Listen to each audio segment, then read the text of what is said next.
여러분 인생에 정복해야 하는 목표나 눈앞에 놓인 숙제 같은 게 있으세요? 그럼 오늘 잘 오신 겁니다. 네. 네. 정복의 비법을 알려드릴 거거든요. 에이, 근데 제가 올프원을 좀 몇 년 좀 했습니다. 네네. 근데 이 올프원 프로가요, 이런 비법이랑 좀 거리가 좀 멀거든요. 그래서 좀 살짝만 알려주시면 궁금하시죠? 네. 반이요. 예. 제가 오늘 말씀드릴 정복의 비법은 네. 바로 여리고성이 무너진다. 이거 힘 빠져, 힘 빠져. 여리고가 여리여리한 성인가요? 아니, 이 요새 중에 요새 난공불락의 그 성으로 알고 있잖아요. 우리 다들 그쵸? 네. 그거 어떻게 비법이 되나요, 그게? 인생 목표가 단단한 여리고성 같다면 누가 그거 섣불리 달려들겠어요. 못해. 네. 신학생이신 우리 전사님 어떻게 생각하세요? 네, 저 이제 올해부터 올해 목표로 해서 열심히 신대원을 다니고 있는데요. 네. 쉽지 않지만 또 재밌기도 한데 성도님들 요즘에 또 많이 어렵다는 말씀 듣거든요. 그래서 목사님들께서 여리고에서 정말 인생의 해법을 얻을 수 있을까 좀 간략하게 한 번씩 코멘트 해주시면 좋겠습니다. 이거는 시대상 과거에도 있었고 지금 있고 또 앞으로도 있을 거예요. 그리고 언제나 있고 누구나 있고 어디나 있고 오늘 우리가 다루게 될 여리고 문제는 단순한 성경 문제가 아니고 그 신앙의 문제고 인생의 문제고 삶의 문제고 존재의 문제고 아멘. 그렇게 풀어나가게 될 거예요. 네. 말씀하신 대로 이제 여리고가 있으면 그 뒤에는 젖과 꿀이 흐르는 약속의 땅이 펼쳐져 있잖아요. 네. 누구나 살고 싶은 그 영적으로나 육적으로 잘 조화된 삶을 살고 싶지만 여리고를 만나게 되잖아요. 그쵸. 여리여리하지 않은 만만치 않은 문제. 근데 오늘 이 올폰 이 시간이 아마 그 인생의 목사님 말씀하신 여러 문제들 여리고로 할 수 있는 상징되는 그 문제를 풀어낼 수 있는 비법 아마 공개가 될 겁니다. 네, 기대됩니다. 여리고를 제가 가본 적이 있는데요. 거기 엄청 맛있습니다. 과일들이. 그래서 여리고를 정복하고 싶은 마음이 들 겁니다. 굉장히 매혹적인 이야기들을 해주셨고요. 그리고 뭔가 찾아주실 것 같은 기대가 됩니다. 목사님들 설교를 자세하게 들어보셨으면 좋겠는데요. 박정승 목사님부터 시작해 주시겠습니다.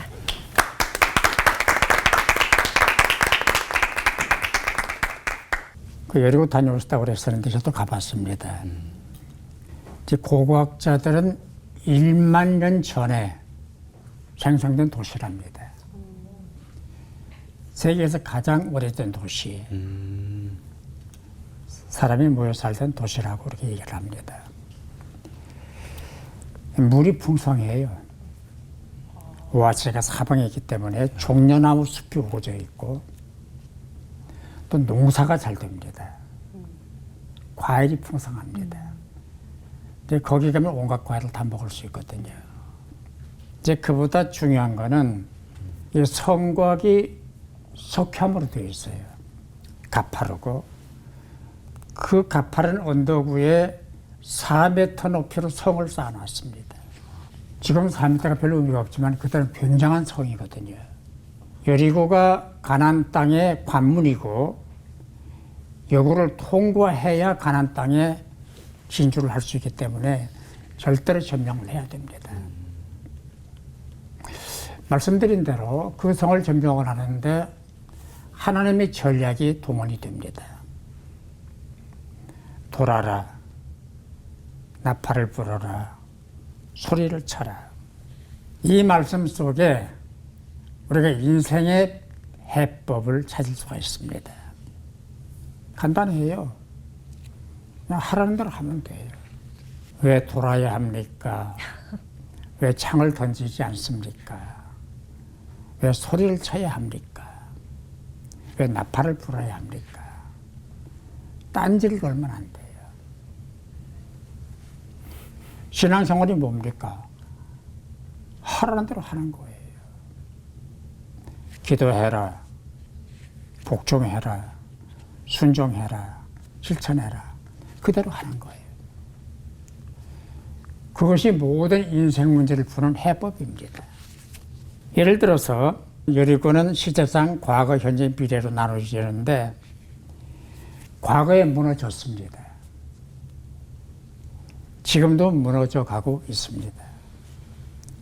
그리고 앞으로도 무너지게 될 것입니다. 이 여리고가 권력일 수도 있고 물질일 수도 있고 과학일 수도 있고 인간의 지식일 수도 있어요. 어떤 대학 교수가 책을 쓰셨는데 AI는 양심이 없다 라는 책이에요. 사람은 양심을 가지고 있어요.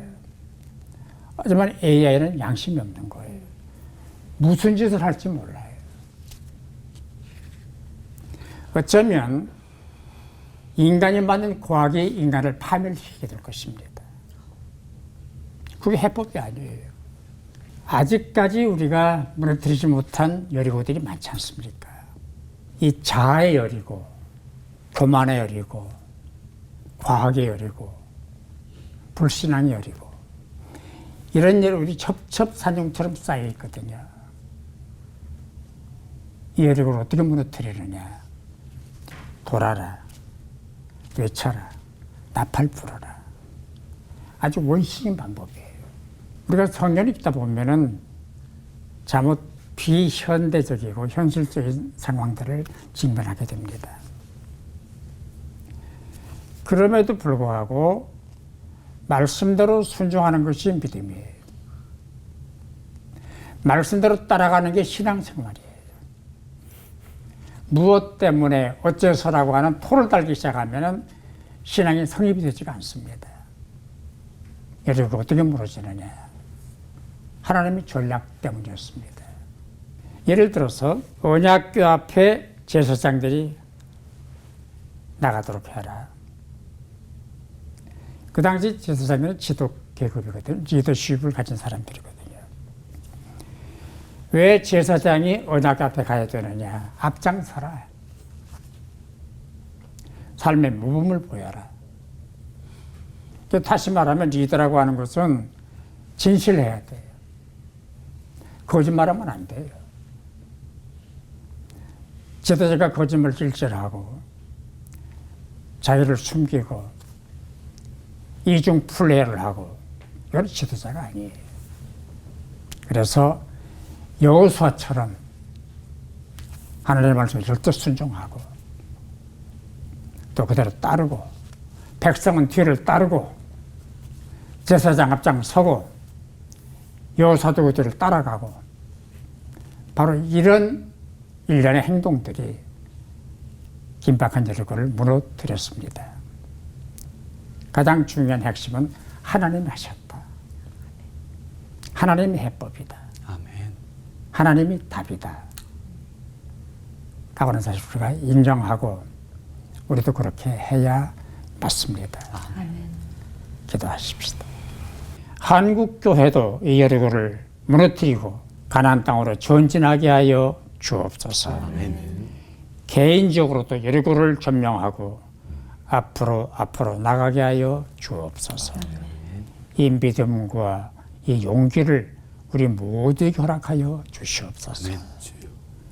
예수님의 이름으로 기도하옵나이다. 아멘. 우리 시청자 여러분, 여리고성 누가 무너뜨렸습니까? 제가 안 그랬어요. 네. 우리 박 목사님이 하신 것처럼 하나님이 무너뜨리셨습니다. 그래서 하나님은 여리고성을 치러 갈 때 우리 이스라엘 백성들에게 특별한 주문하십니다. 맨 앞에 거기다 언약궤를 앞장 세우고 전진하라는 겁니다. 생각해보세요. 옛날 고대 영화를 보면 맨 앞에는 공성퇴라고 그래갖고 성을 막 부딪혀서 문을 부서뜨리는 큰 미사일같이 생긴 거를 앞에 두고 막 따라가거든요. 근데 제사장들, 힘없는 제사장들이 언약궤를 메고 앞장서서 나가라. 이 말은 언약을 앞세우라는 겁니다. 나는 너희의 언약의 하나님이고 너희는 나의 특별한 언약 백성이다. 그리고 전쟁 시작하기 전에 약속하십니다. 여호수아 6장 2절에 아직 전쟁도 시작 안 됐는데 내가 이 성을 너희에게 넘겨줬다 그러십니다. 과거 시제로 쓰셨어요. 이미 너네 거야 이렇게 언약을 해버리시고 그 약속이 있으니 그 언약궤를 메고 내가 이미 줬다는 것을 항상 잊지 말고 담대하게 나가서 이겨라는 하나님의 사인입니다. 우리가 어렸을 때 동네 애들과 싸울 때 제일 든든한 아군이 누구죠? 엄마 아빠입니다. 내가 힘이 없어도 이따만한 형과 싸우더라도 엄마 아빠가 나가면은 뒤에서 그냥 이러면서 다 이겨버리는 것 같이 우린 연약하고 이스라엘은 오합지졸이지만은 전쟁에 능하신 하나님이 내가 너와 함께 할 거야. 이게 우리가 만나는 여리고를 무너뜨릴 때 정말 중요한 자세입니다. 내가 언약의 백성이라는 사실, 하나님은 나를 특별히 사랑하시는 언약의 하나님이라는 사실. 그래서 사도 바울도 로마서 3장 8장 37절에 나를 사랑하시니로 말미암아 우리가 넉넉히 이긴다. 그런데 언약의 백성이 항상 백전백승하는 건 아닙니다. 성경에도 이스라엘 백성 진 적이 있습니다. 언약의 백성은 언약 백성답게 살아야 이깁니다. 그래서 하나님은 여호수아 6장의 여리고성을 이기게 하기 직전에 바로 5장에 언약 백성의 의무를 실천하게 합니다. 이게 할례입니다. 생각해 보세요. 요단강 건너왔어요. 앞에는 적들이 기다리고 있어요. 그 와중에 모든 남성들에게 할례를 요구하는 겁니다. 그 할례는 한 일주일 정도 회복이 돼야 이렇게 회복되는 육신의 아픔입니다. 무모한 거지만 하나님이 할례를 요구하는 것은 언약 표징이기 때문에 그렇습니다. 창세기 17장 10절 11절에 보면은 하나님 아브라함과 언약을 맺으신 다음에 너는 할례를 행함으로 언약의 표징을 가지라. 이스라엘 백성의 언약의 표징은 할례입니다. 근데 이스라엘 백성들이 여호수아 세대가 광야에서 40년 있으면서 할례를 못한 겁니다. 그러니까 하나님께서 급하게 할례해, 언약 백성답게 살아. 그 언약 백성의 의식을 할례를 다 하고 일주일쯤 막 이렇게 남성의 그 몸이 회복이 될 때 갑자기 천사장이 나타납니다. 천사장입니다. 성경에 보면은 천사 한 명이 나타나서 이스라엘 시대 때 18만 5천 명의 적을 한순간에 무너뜨린 적이 있는데 이번에 천사장이 나온 겁니다. 두목이 나온 것이죠. 얼마나 많은 천군 천사를 데리고 오셨겠어요? 이미 전쟁 끝난 거죠. 하나님의 백성들이 하나님의 백성답게 살 때 하늘이 돕는다는 것입니다. 하나님의 천군 천사가 함께 한다는 이야기죠. 그리고 하나님께서는 아주 세밀하게 전략을 말씀하셨습니다. 매일 여리고성을 돌고 마지막 날에는 7바퀴 돌고 외치라.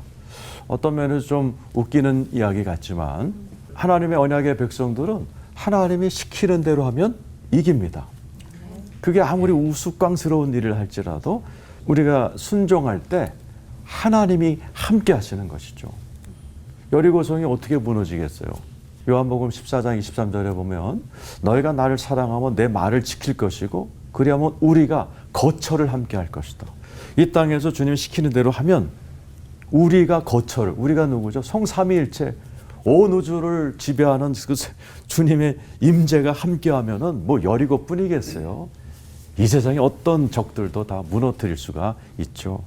그래서 우리가 여리고성을 만날 때 그때마다 하나님의 전략을 기도로 구해야 됩니다. 그러니까 우리는 여리고성을 만날 때마다 아까 박 목사님 얘기하신 것처럼 경제적인 여리고 뭐 여러 가지 여리고를 만날 때마다 하나님은 다양한 전략을 가르쳐 주시거든요. 그러니까 깨어서 그걸 기도하고 그것이 이렇게 7바퀴 돌라라든지 뭐 기도하라든지 뭐 우리가 현실적으로 별 도움이 안 되는 것 같지만 주님이 하라는 대로만 하면 하나님의 천군 천사가 우리와 함께 하시면 어떤 여리고도 이기게 될 줄로 믿습니다.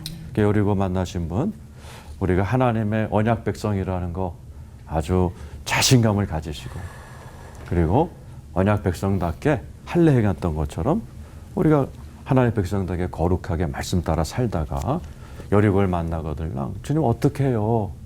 구체적으로 가르쳐달라고 하실 때 돌라 그러면 돌면 되는 거고 그렇게 함으로 항상 여리고를 무너뜨리시는 승리하신 여러분 되시기를 축원합니다. 아멘. 기도하겠습니다. 하나님 아버지, 다양한 여리고를 만날 때마다 하나님 앞에 기도하면서 주님이 시키는 대로 행할 때 천군 천사가 우리와 함께하여 어떤 여리고도 이길 줄로 믿습니다. 아멘. 감사드리옵고 예수님의 이름으로 기도드리옵나이다. 아멘. 여리고 뭐 두 분 목사님께서 여리고를 무너뜨리는 어떤 하나님께서 하신 말씀에 대해서 우리가 잘 살폈습니다. 좀 이상하죠, 사실은. 이상한데 이상한 것 중에 하나는 이런 겁니다. 이제 아침에 일어나서 하루에 한 바퀴 도는 거예요. 그리고 들어와서 자요. 성경 말씀 보게 되면 여호수아 6장 12절에 아침 일찍 일어나서 11절에 돌아와서 잠을 잤다. 그러니까 하루에 한 바퀴를 돈 거예요. 그리고 마지막 날 7째 날은 7바퀴를 돌았습니다. 그러니까 7바퀴를 첫날도 둘째 날도 돌 수 있을 만한 그런 거리라는 뜻이에요. 나중에 좀 자세한 얘기를 하겠습니다만은 그러니까 7바퀴를 돌 수 있는 거리를 한 바퀴 돌았다. 얼마나 천천히 걸었겠어요. 택견하듯이 뭐 이렇게 그렇게 걸었겠죠. 천천히, 매우 천천히. 그러니까 이거는 좀 이상해요. 하나님께서 명령을 내리긴 하셨지만 말이 안 되잖아요, 사실은. 그러니까 이 말이 안 되기 때문에 말씀을 따라서 말씀하시는 대로 살아라 이렇게 얘기할 때 아멘은 하지만 실천은 안 돼요. 그러니까 우리의 신앙의 여리고를 만났을 때 무너지는 결정적 이유가 뭐냐면 다 알잖아요. 네, 말씀대로 하겠습니다. 그런데 말씀대로 못 한단 말이죠. 어떻게 해요? 어떻게 그 성을 그렇게 돌 수 있냔 말이에요. 더더욱이 또 문제가 있어요. 성경 말씀에 뭐라고 얘기하냐면 여호수아 6장 10절에 너희는 외치지 말며 너희 음성을 들리게 하지 말며 너희 입에서 아무 말도 내지 말라. 말하지 말라는 거예요. 이거 뭐 걸어야 되는데 말까지 하지 말래. 그거 어떡하라는 거예요, 지금. 그게 그렇게 걷는 것만도 불가능하지만 말도 하지 말라고 하는 것 자체가 말이 안 돼요. 그러니까 걷기와 침묵이 여리고성 무너뜨리는데 핵심적 부분이었다는 뜻입니다. 그러면 아무런 준비도 안 했어요. 아까 목사님 말씀하신 것처럼 무슨 뭐 공성태인가 뭔가 뭐 이런 것도 아무것도 준비 안 했어요. 그냥 걷기만 하는 거예요. 이건 정말 무모한 일이죠. 그러니까 여기서는 무엇만 있는 거냐면 하나님만 있는 거예요. 아니 하나님만 하시는 거예요. 너희들은 아무것도 하지 말라는 거예요. 왜 이런 일이 벌어진 것이? 완벽하게 하나님을 의존하는 겁니다. 그러면 완벽하게 하나님을 의존하는 이 여리고성 사건의 핵심은 여리고성 사건이 아니에요. 그보다 더 중요한 것이 있는데 40년 동안의 광야 생활입니다. 이 광야 생활의 핵심은 뭐냐? 기다리는 거죠. 아니 하나님이 그때 그러니까 어느 구름 기둥이 움직이면 쫓아가다가 멈추면 거기 텐트를 쳐요. 텐트를 치면 좀 오래 살고 싶으면 좋은데 아니 어떤 때는 뭐 그냥 며칠 만에 움직이기도 하고 그러니까 내가 뭘 결정할 수가 없어. 거기 뭐 씨를 뿌릴 수도 없고 아무것도 할 수 없어요. 그냥 움직이면 가는 거예요. 이게 40년 동안 이스라엘 백성이 한 행동입니다. 그러니까 이스라엘이 40년 동안 배운 게 뭐냐? 기다림입니다. 기다림. 기다림은 뭐냐? 하나님이 하시겠다는. 너 가만히 있어. 이거. 가만히 있어. 내가 할게. 40년 동안 그들이 배운 것이 기다림이고 하나님께서 하시는 것을 40년을 체험한 겁니다. 그러니까 우리가 간혹 얘기할 때 열심이 뭐냐? 저는 열심을 하나님을 기다리는 것이 가장 완벽한 열심이다라고 생각합니다. 우리가 놓친 신앙의 비밀이 우리는 뭘 못해요? 못 기다리잖아요. 우리는 소나무 뿌리 흔들잖아요. 안 기다려. 하나님의 음성을 듣고 기다리지 아니하고 내가 막 하는 거예요. 막 그냥 그래서 믿음 좋은 사람은 어떤 사람처럼 보이냐 하면 소리 크게 지르고 막 떼쓰고 막 어린 신앙에서는 돼요. 어렸을 때는 그 신앙이 먹혀 들어가지만 성숙한 시대가 되면 이제는 하나님의 음성을 듣고 하나님의 뜻을 따라야 돼요. 그 핵심이 기다리는 겁니다. 예수님께서 승천하시기 전에 감람산에서 승천하시지 그 전에 갈릴리 어느 산에서 제자들과 만납니다. 그때 이제 유명한 마태복음 28장 18절부터 20절까지 주님의 지상명령을 내리는데 17절에 이런 기사가 나옵니다. 예수를 배웠고 경배하나 아직도 의심하는 사람들이 있더라. 제자들이 의심하고 있는 거예요. 그들 중에. 예수님께서 그들을 바라보시면서 하신 명령이 뭐냐 하면 이거예요. 예루살렘을 떠나지 말고 사도행전 1장 4절에 내가 들은 바 아버지께서 약속하신 것을 기다려라. 홍해 앞에서 하나님이 모세를 통해서 하신 말씀이 뭐예요? 너희는 두려워하지 말고 가만히 서서 여호와께서 오늘 너희를 위하여 행하시는 구원을 보라. 기다리라는 거예요. 그러니까 이 기다리는 시간들을 40년 동안 훈련한 겁니다. 그 외에는 다른 거 아무것도 안 준비해요. 그래서 하나님께서 거기서 걸으라 하지 않고 깽깽이로 뛰어가라 아니면 누워서 있어라.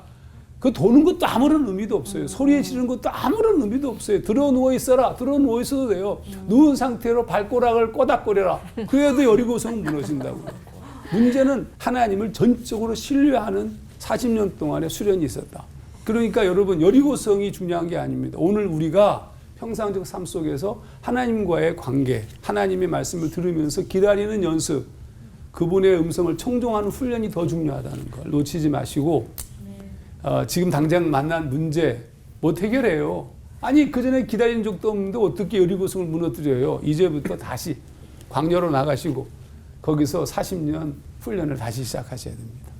기도하겠습니다. 하나님 아버지, 여리고성의 기적은 놀랍지만 그게 하루아침에 된 것이 아니라 40년 동안에 하나님을 기다리고 하나님의 말씀을 따라 사는 그 놀라운 신앙과 훈련의 열매임을 하나님 우리가 보게 됩니다. 우리도 그렇게 잘 준비된 믿음의 사람들로 살도록 인도하여 주시옵소서. 아멘. 예수님 이름으로 기도하옵나이다. 아멘. 아멘.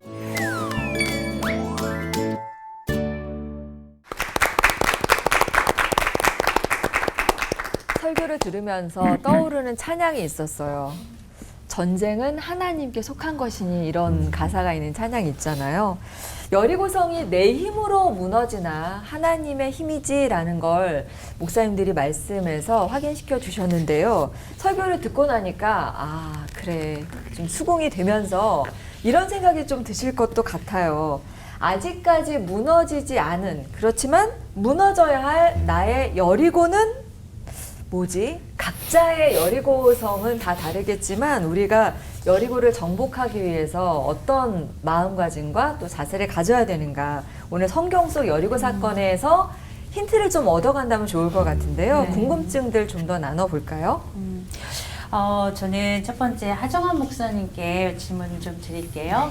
굳게 닫힌 여리고성의 문을 여는 방법, 그 방법 아까 설교 중에도 있으셨지만 6일 동안을 그냥 여리고성을 한 바퀴 돌고 7째 되는 날 7바퀴 도는 이 방법 뚱딴지 같은 방법을 말씀을 이렇게 하라고 하시니까요. 하나님께서 명령이니까 하긴 했는데 이스라엘 백성들이 무슨 뜻인지 알고 했을까라는 궁금증이 생깁니다. 예. 네, 그 부분을 조금 성경 본문을 좀 더 읽어볼게요. 제가 거꾸로 읽을게요. 6장 12절 먼저 읽고 그 다음 11절을 다음에 읽겠습니다. 12절 여호수아가 아침에 일찍 일어나니 제사장들이 여호와의 궤를 메고 그 다음 11절 여호와의 궤가 그 성을 한 번 돌게 하고 그들이 진영으로 들어와서 진영에서 자니라. 그러니까 아까 제가 설교할 때 얘기한 것처럼 6일 동안 한 일은 아침에 일어나서 일찍 일어나서 한 바퀴 돌고 와서 잠을 잤다는 거예요. 그러니까 마지막 날 7바퀴고요. 자, 그러면 우선 우리가 조금 더 살펴볼 필요가 있어요. 이 여리고성이 얼마나 큰 성일까? 여리고성은 1868년부터 발굴이 이루어졌어요. 그리고 1999년에 브라이언트 우드 박사가 이제 그 발굴을 하면서 논문을 썼어요. 논문이 한 저널에 실렸는데 여리고성의 면적은 둘레가 약 1000m. 1km. 그리고 면적은 약 8에이커. 그러니까 한 9,793평이니까 10,000평 정도. 뭐 이런 조사가 있고 또 어떤 조사는 뭐 한 6에이커, 한 7,300평 정도 되고 둘레는 600m 된다. 얼마 안 되는 거예요. 그러니까 한 600m 되면은 한 2-30분 정도 걸리고 그리고 걸어서 그리고 만약에 10,000평이면 많이 잡아야 한 1시간이면 그러니까 얼마 안 되는 거리입니다. 한번 생각해 보세요. 얼마 안 되는 거리를 아침에 일어나서 저녁까지 한다. 이건 뭐 상상할 수 없는 거잖아요. 이게 그러니까 아무리 많이 잡아야 1시간 내에 걸을 수 있는 거리를 성경 그대로 읽으면 아침 새벽부터 저녁까지 걸었다는 겁니다. 그럼 불가사의하죠. 불가사의한데 그렇게 이스라엘 백성이 걸었다는 말은 그거 자체가 기적이라는 뜻이에요. 여리고성은 아무 의미 없어요. 그들이 그렇게 걸은 게 중요하죠. 그러니까 제가 반복해서 얘기하지만 완전한 순종, 완전한 자기 부인, 완전한 의존이에요. 상상할 수 없을 만큼 천천히 걸은 겁니다. 정확하게 말해서 걸었다기보다는 하나님을 생각하는 겁니다. 걷는 개념이 아니라 하나님을 생각하는 거죠. 하나님을 응시하는 겁니다. 그래서 여리고성 걷기의 핵심은 하나님을 응시하고 하나님을 바라보고 아니 그 정말 쓸모없어 보이는 무모한 그 행위를 하고 있는 유일한 이유가 하나님 때문이잖아요. 그러니까 하나님만 생각하는 거예요. 그러니까 온전히 자신이 부정되어지고 오로지 하나님만 바라보는 것 자체가 능력이었다는 뜻입니다. 오늘 우리도 마찬가지예요. 들었던 얘기 중에 어떤 이제 어린 딸내미가 아빠가 출근하는데 앞에 구두를 닦은 거예요.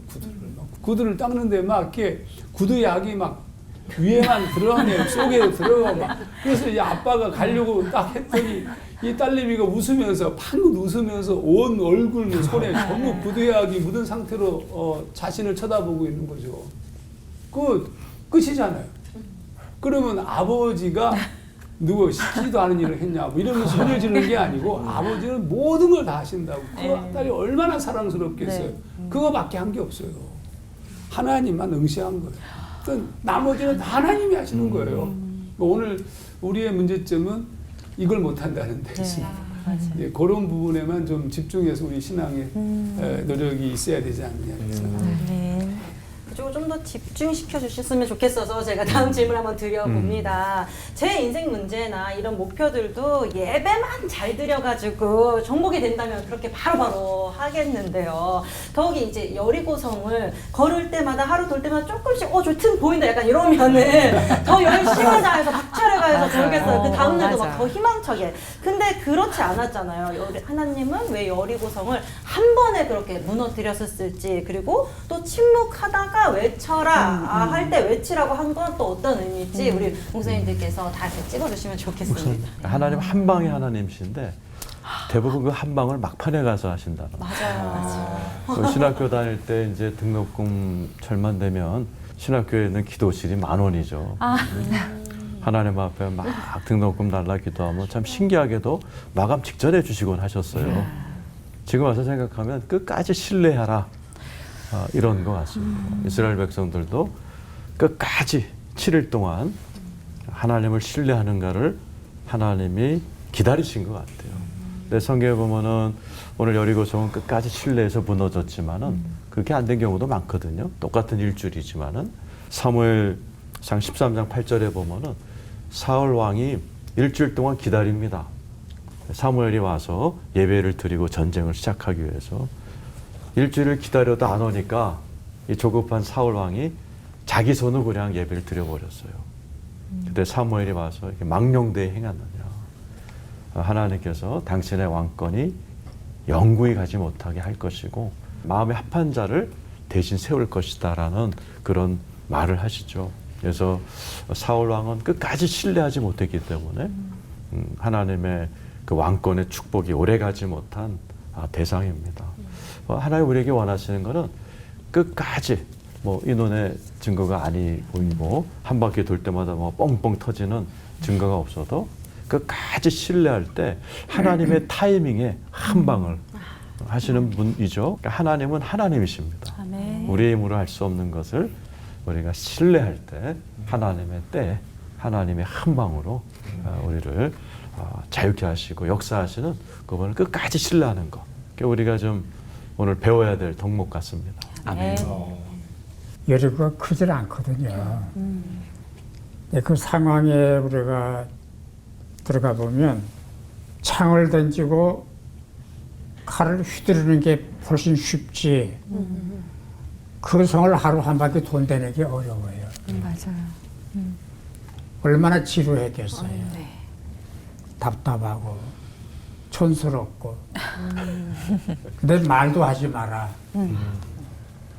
그런 마지막을 외쳐라. 그 외친다는 말이 테루아라는 말인데요. 목청 터지게 외쳐라. 목청 터지게. 그리고 선포해라. 그런 뜻이더라고요. 그러니까 하나님이 이스라엘 백성에 주신 전략은 말씀대로 하셨습니다. 가만히 있어. 하라는 대로 해. 마무리는 내가 할게. 그런 뜻으로 주신 교훈이어서 그 전략은 오늘도 마찬가지거든요. 말로써 말 많으니 말을 까노라. 그 말이 문제라고요. 우리 좀 말 좀 삼가하십시다. 네. 예, 아까 지민자매가 그 하루 돌 때마다 7분의 1씩 이렇게 그런 질문을 하셨는데 사실은 그건 예배 공로로 얘기하는 거거든요. 지금 우리의 예배, 우리의 기도 그걸 공로로 해석하는 거예요. 그래서 요만큼 했으니까 요만큼 들어주시고 아닙니다. 이건 비신앙적 행위입니다. 그러니까 이제 매우 중요한 것은 이미 여리고성은 무너진 거예요. 그러니까 이미 그렇게 말씀을 듣고 걷는 순간 이게 무너지는 것이고 그리고 일주일 동안이라는 것은 확인하는 작업에 불과해요.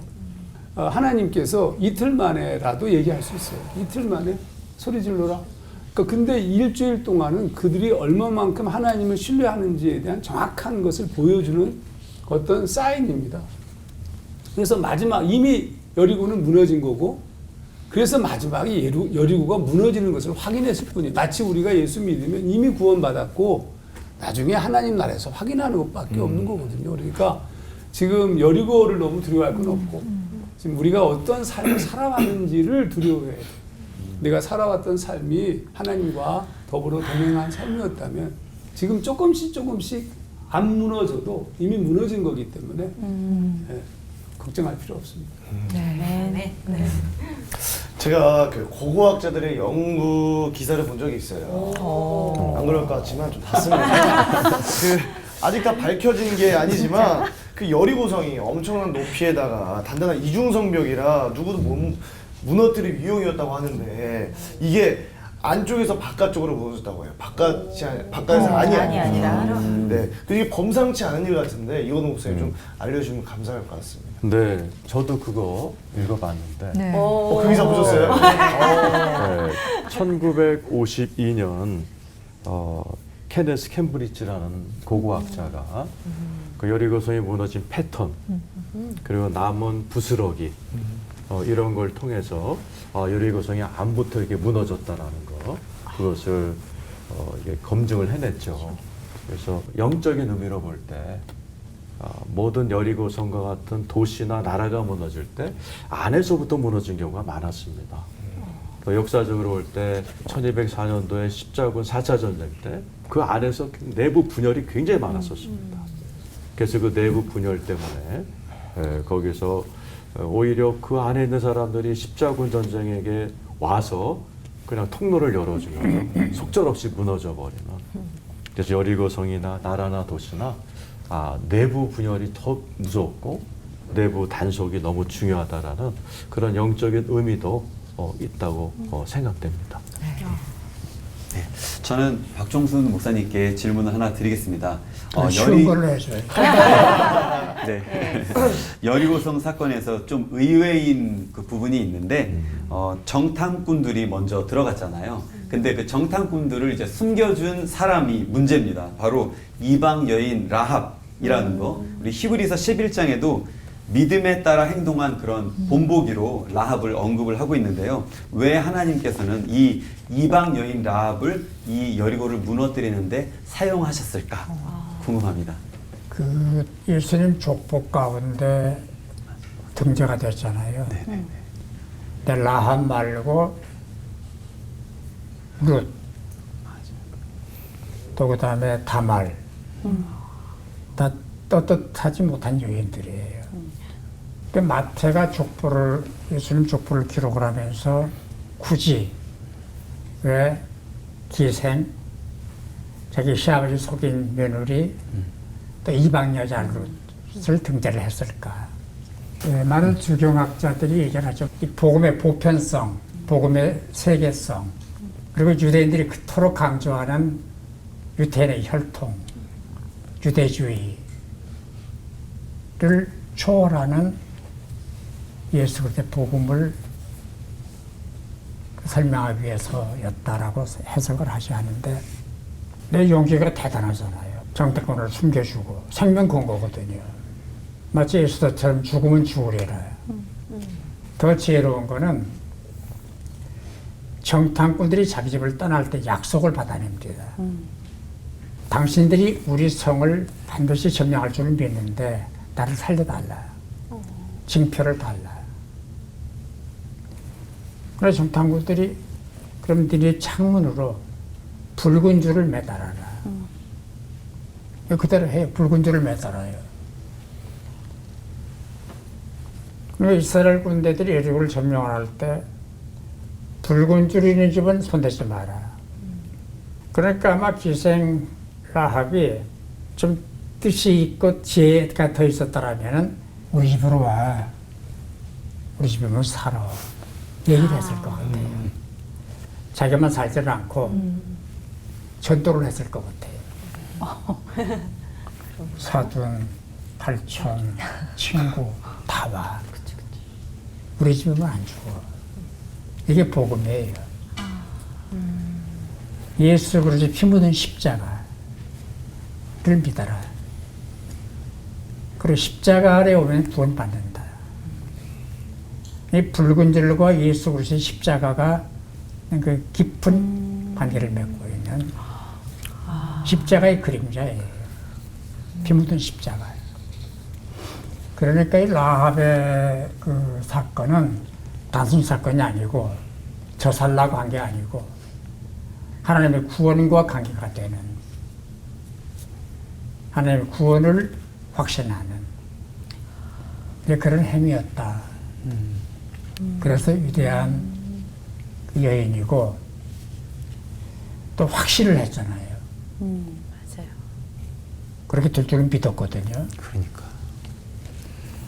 이제 그 라합의 믿음이 우리에게도 필요한데 하나 예를 들어 볼게요. 사과나무 밑에서 입을 벌리고 기도를 하는 거예요. 사과 떨어져서 입으로 깎은 사과하고 들어오게 해주옵소서. 그 응답이 오는데요. 네가 따먹어. 그리고 네가 깎아 먹어. 우리가 할 일은 해야 돼요. 그렇죠.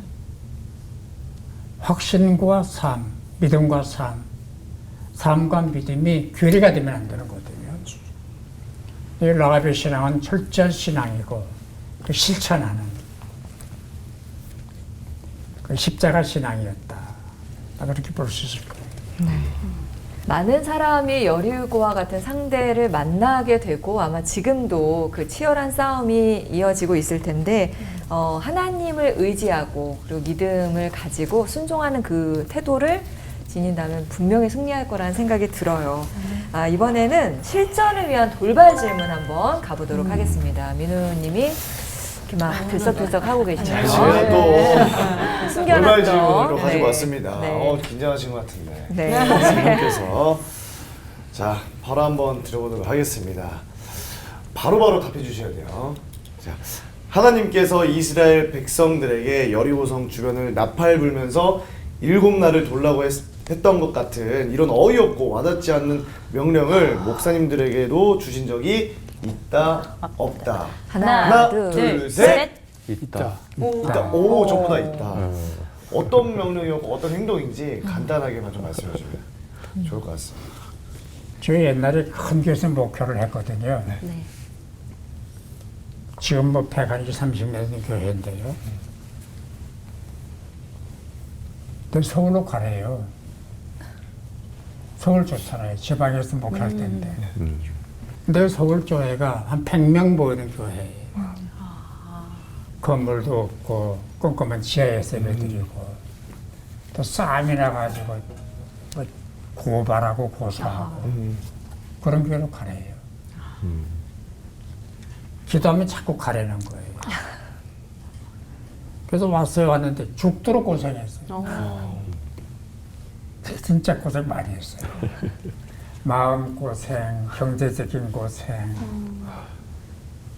일단 고생을 했거든요. 그게 지금 중심교회거든요. 그러니까 하나님께서 꼭 좋은 조건에만 응답을 하시고 쾌적한 환경을 주시고 그런 건 아니에요. 다른 병을 주실 때도 있어요. 그게 통과 의례예요. 그걸 통과하면 우리가 눈에 얘기했습니다. 순종하면 결과는 아름다운 거예요. 해피엔딩. 아멘. 저도 짙은 경험을 했어요. 근데 진짜 이해하지 못하는 하나님의 음성을 들을 때가 많죠. 제가 미국에서 10년 유학 마치고 들어올 때 저는 카드빚이 있었어요. 그래서 한국에서 이제 열심히 돈 모아서 매달 카드빚을 미국으로 송금하고 돈 한 푼이 아쉬울 텐데 어느 날 기도하는데 하나님이 특별한 금을 하라는 겁니다. 그 어느 목사님을 지정하시고 그분에게 꽤 많은 액수였어요. 그런데 하나님께 따져서 하나님은 좁은 마비하고 나는 근데 왠지 그걸 하면은 뭔가 풀릴 것 같은 그래서 헌금을 했습니다. 그리고 얼마 있다 또 하나님이 헌금을 하라고 그러시대. 특별한 금을. 그것도 꽤 많은 액수였습니다. 이해는 안 됐지만은 그냥 해야 될 것 같은 믿음이 와서 했고 그 이후로 진짜 그 매달 미국에 보내야 되는 그 빚을 하나님 한순간에 갚아버리셨어요. 그래서 야 이게 말이 안 되지만 순종했더니 하나님께서 이렇게 또 말이 안 되게 또 해결해 주시는구나. 또 이런 체험을 한 적이 있습니다. 네.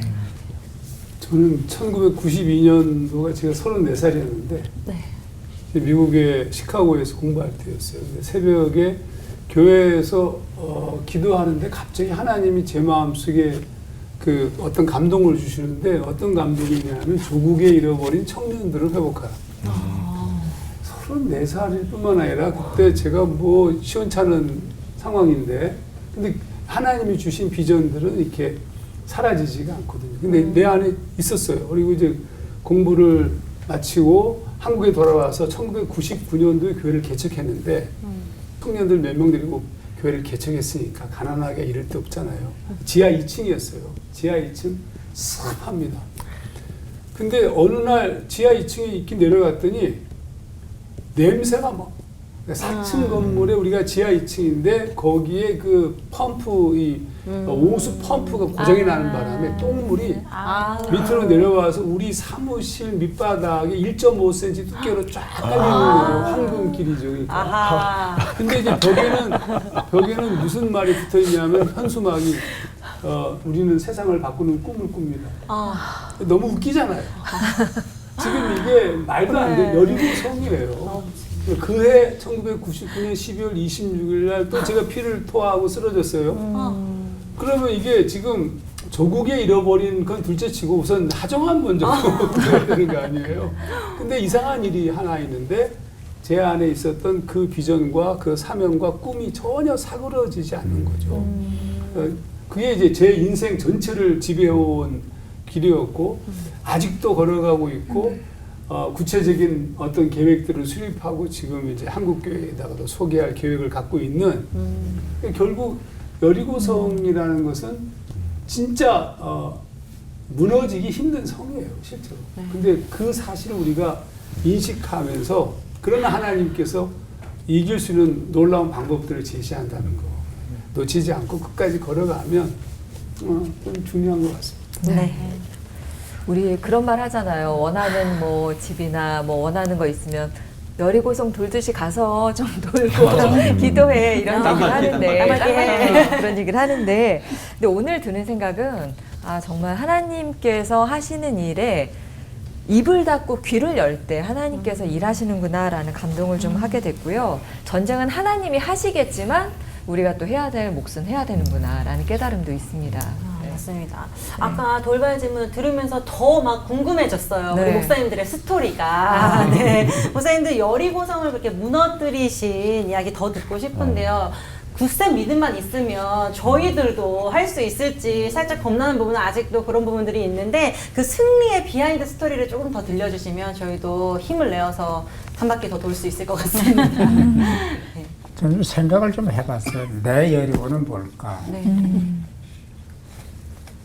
나한테는 어떤 여리고가 있을까? 이 자아의 여리고, 내 안에 내재한 여리고, 그 싸움 가운데 자아와의 싸움이 제일 어려워요. 바울도 그랬잖아요. 나를 쳐서 복종시킨다. 내 안에 두 개의 내가 있다. 서로 싸운다. 근데 이놈이 더 이기려고 그런다.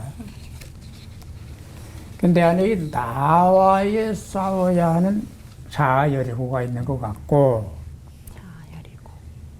또 좀 전에 얘기했습니다. 불신앙의 여리고도 있어요. 신앙인의 불신앙. 이게 심각한 거거든요.